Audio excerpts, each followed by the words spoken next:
La Reforma Universitaria de 1918. Para entrar en contexto, haremos un breve recorrido histórico por las universidades argentinas.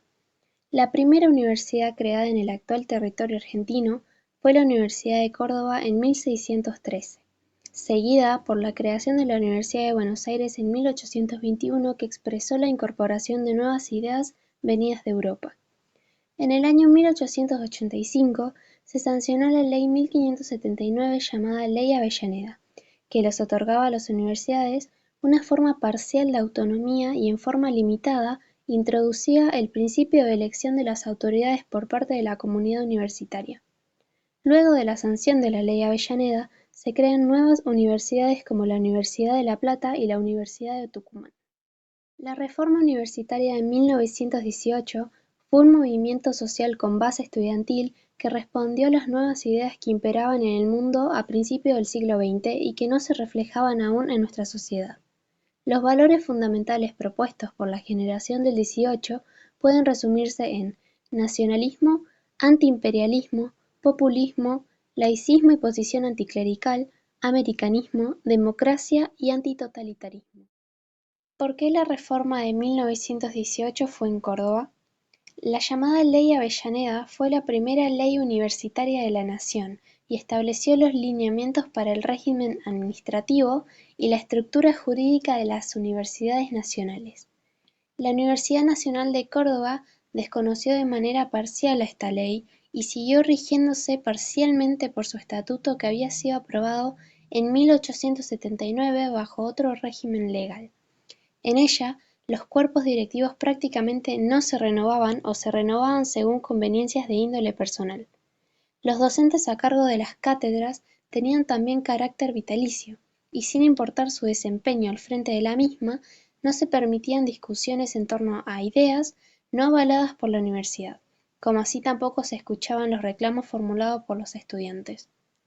Arturo Orgaz dijo en una reseña que la enseñanza en general era repetitiva, rutinaria y atrasada, que se desperdiciaban las nuevas ciencias sociales y no había interés en crear laboratorios ni gabinetes científicos o hacer funcionar los pocos que existían. ¿Qué pasó en Córdoba? A fines de 1917, el Centro de Estudiantes de Ingeniería protestó por una ordenanza de decanos que exigía nuevas condiciones, más estrictas, de asistencia a clases, que trajo aparejada la primera huelga de estudiantes.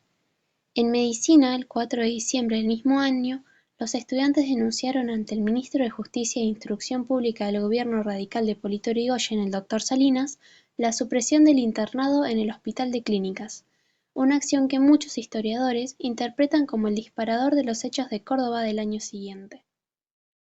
En marzo de 1918, los estudiantes, al no darse satisfacción a sus pedidos, constituyeron un comité pro reforma de 8 delegados integrados por las 3 facultades integrantes por entonces de la UNC, que más tarde se transformó en la Federación Universitaria de Córdoba, la FUC. El 31 de marzo, los estudiantes reunidos en asamblea en el Teatro Rivera Indarte de la ciudad de Córdoba declararon la huelga general, impidiendo de ese modo el normal inicio de las clases previsto por esos días. El 2 de abril de 1918, el Consejo Superior de la Universidad clausuró las aulas hasta nueva resolución.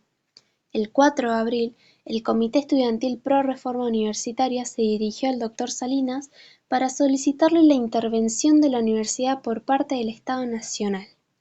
En efecto, el 11 de abril, Irigoyen firmó el decreto por el cual se intervenía a la UNC y designó como interventor al Procurador General de la Nación, José Nicolás Matienzo, quien se hizo cargo de sus funciones el 14 del mismo mes. El 23 de abril, Matienzo regresó a Buenos Aires para entrevistarse con Irigoyen y presentarle un proyecto de reforma del estatuto con el fin de democratizarlo.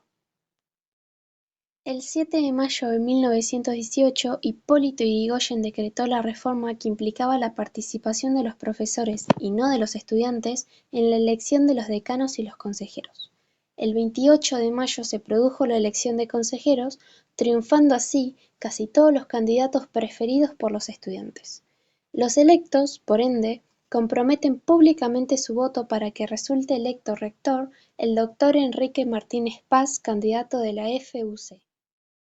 La asamblea universitaria integrada por esos consejeros electos se reunió el 15 de junio, habiendo así 3 candidatos a rector: el doctor Enrique Martínez Paz por la FUC, el doctor Nores Martínez por la Corda Frates, la organización de los conservadores vinculada con el clero cordobés, y Centeno, candidato pseudo-independiente oportunista.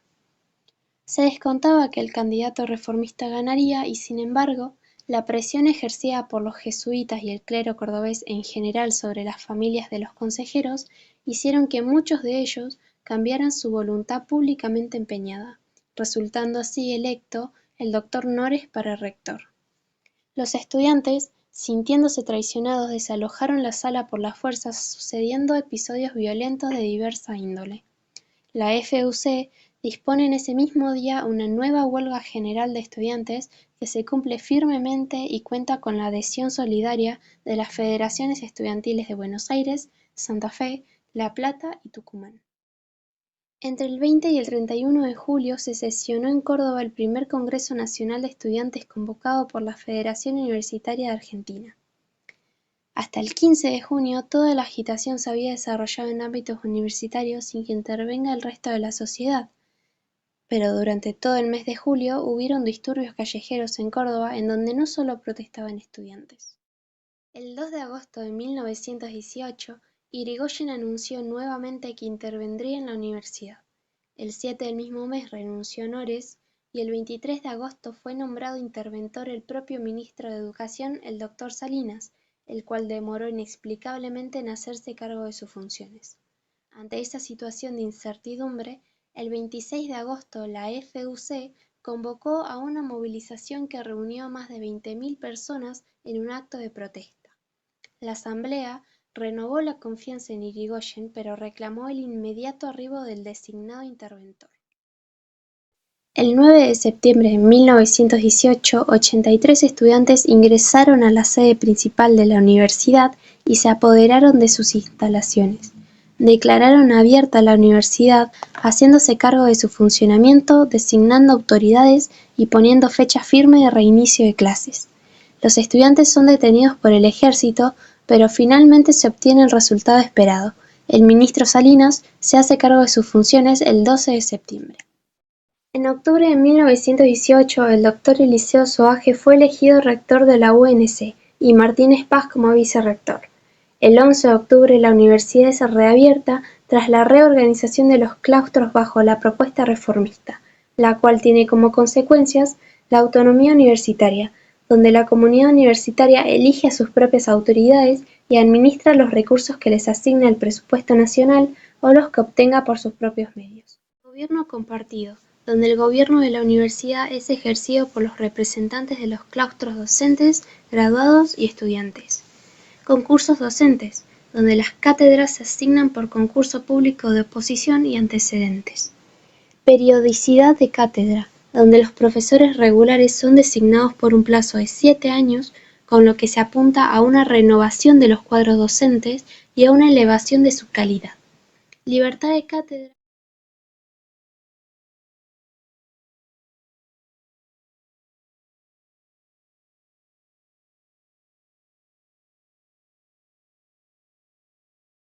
La reforma universitaria sintetizó diversas ideas y levantó las banderas del cogobierno, la libertad de cátedra y la autonomía universitaria. Gracias a ella, la universidad dicta su propio estatuto y elige a sus docentes. La reforma permitió democratizar la universidad y la inclusión de los sectores medios. También se extendió rápidamente a otras universidades argentinas y latinoamericanas, en las cuales se produjeron importantes cambios. Uno de los hechos que siguió a la reforma universitaria de 1918 fue la creación de la Comisión Nacional de Aprendizaje y Orientación Profesional y la creación de la Universidad Obrera Nacional. En 1944 se creó la Comisión Nacional de Aprendizaje y Orientación Profesional, con el propósito central de articular la educación con el trabajo, capacitando a los individuos para la industria. Se concretaron cursos para aprendices en las empresas e instituciones, como escuela de medio turno y escuela fábrica de turno completo. Estos cursos apuntaron a la formación práctica y esto permitió hacer un aporte significativo en la formación de obreros calificados en un oficio. Fue entonces, en 1944, cuando se preguntaron el por qué y el cómo es posible que un médico, un abogado, un militar se formen en una escuela donde el Estado le paga sus estudios y un obrero que no tenga medios y que vive en la miseria tenga que ir a aprender en el dolor del taller y en el maltrato de sus patrones. También dijeron que no es posible que un operario estudie para ser o para morir operario. Era necesario abrir el horizonte a la juventud que trabaja, porque ella es la que constituye la grandeza y afirma la dignidad de la República Argentina. La presión de los egresados de las escuelas dependientes de la CNAOP por continuar estudios superiores y entre otros motivos llevaron a cabo la creación de la Universidad Obrera. La Ley número 13.229 del año 1948 crea la Universidad Obrera Nacional y establece sus finalidades. Unos años más tarde, el 7 de octubre de 1952, por decreto número 8014, se aprueba el Reglamento de Organización y Funcionamiento de la Universidad Obrera Nacional. Unos años más tarde, en 1955, la autodenominada Revolución Libertadora derrocó al general Perón, y en esta nueva etapa se trató de borrar todo signo de peronismo, donde la Universidad Obrera solo era una expresión más del mismo. Se intervienen a la CNAOP, a la DGT y a la UON y se generó en esta última una crisis institucional de la cual no hay precedentes. Posterior al gobierno de Arturo Frondizi en 1959, un nuevo gobierno de facto presidido por el general Onganía, que dictó una nueva ley que echó por tierra los principios reformistas, aunque no le fue sencillo ni barato instaurarla.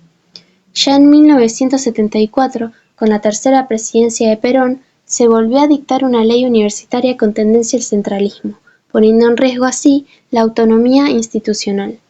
A partir de 1976, con la llegada de un nuevo golpe de Estado, el más terrible, la violencia, el exilio, la capacidad de un gobierno de destruir poco a poco la educación pública, dieron el marco a los peores años de la historia universitaria y del país. Con la recuperación de la democracia en 1983 y la asunción como presidente del Dr. Raúl Alfonsín, los principios reformistas cobraron el vigor de entonces y las universidades pronto se normalizaron dándose su propio gobierno. Para evitar su eliminación, el 14 de octubre de 1959, bajo la Ley número 14.855, la Universidad Obrera Nacional pasa al régimen de autarquía con el nombre de Universidad Tecnológica Nacional. A partir de ese momento, el destino de la Universidad Tecnológica Nacional quedó ligado al del resto de las universidades nacionales.